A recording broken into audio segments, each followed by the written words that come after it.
RSDC Wisma Atlet resmi akan ditutup pada 31 Desember 2022 menyusul penurunan angka kasus COVID-19 di wilayah Indonesia. Sebelumnya pada hari ini pemerintah juga resmi mencabut status PPKM di Indonesia dan pemirsa kita akan memantau seperti apa kebijakan pemberlakuan pembatasan kegiatan masyarakat atau PPKM hari ini. Sudah tepatkah keputusan ini? Kita akan membahasnya bersama dengan juru bicara Kementerian Kesehatan, Dr. Muhammad Syahril, dan juga Guru Besar Fakultas Kedokteran UI, Profesor Zubairi Zurban. Selamat sore Bapak-Bapak.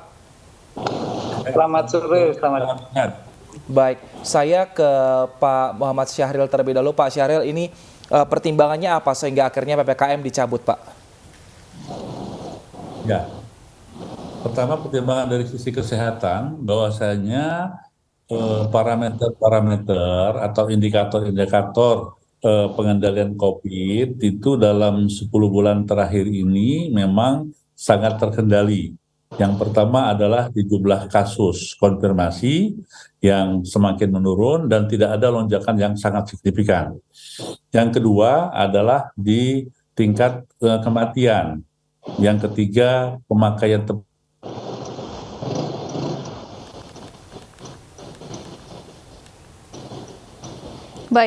Baik kita ke Profesor Zubairi. Prof, apakah Anda setuju PPKM dicabut saat ini, mengingat saat ini masih musim liburan akhir tahun di mana pergerakan masyarakat untuk berlibur dan berpergian sangat masif, Prof?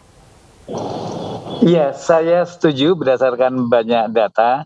Parameternya memang kasus harian turun drastis, angka kematian rendah, tempat tidur rumah sakit, rawatan COVID juga amat sedikit, kemudian positivity rate turun. Jadi keseluruhannya memang mendukung itu, walaupun dengan beberapa catatannya antara lain kan ini menjelang liburan. Jadi kalau dari sisi masyarakat, kalau sebaiknya tetap pakai masker kalau misalnya kalau ada di ruang tertutup banget gitu ya. Tapi saya setuju untuk bahwa diangkat itu. Dan catatan lain adalah bahwa kita tahu bahwa Indonesia itu dikelilingi oleh paling tidak 5 negara yang dengan angka tinggi, yaitu mulai dari Cina, Jepang, Korea Selatan, Taiwan, Hong Kong, dan Australia. Jadi saya setuju dengan catatan harus terus dimonitor. Misalnya ada perkembangan baru, ada lonjakan, ya terpaksa harus dipasang lagi PPKM-nya. Saran sih.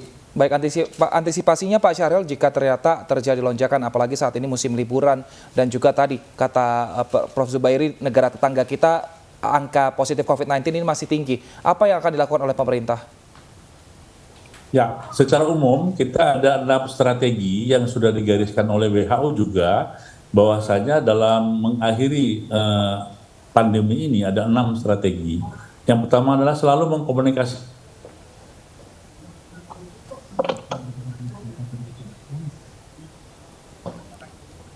Ya, Pak Syahril.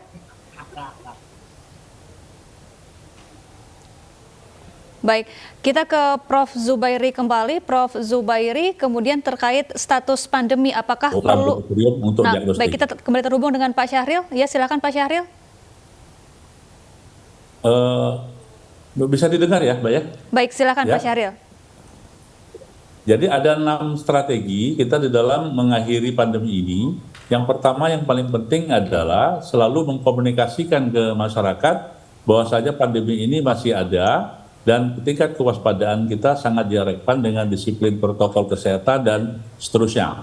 Nah, yang kedua, dengan lonjakan kasus ini, maka kita menyiapkan infrastruktur layanan kesehatan mulai dari bawah sampai ke rumah sakit. Kita akan menyiapkan siaga apabila terjadi lonjakan kasus seperti hal-halnya di masa yang lalu, termasuk alat-alat laboratorium, obat-obatan, alat pelindung diri, dan sebagainya. Jadi insya Allah kita menyiapkan semua antisipasi kemungkinan ya, mudah-mudahan tidak ada.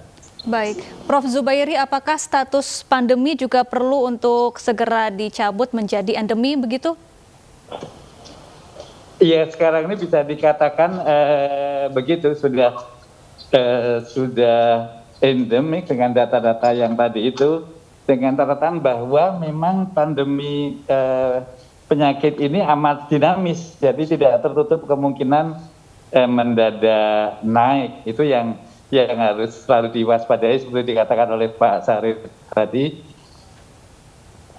bahwa PPKM-nya, namun hati-hati untuk masalah kemungkinan lonjakan.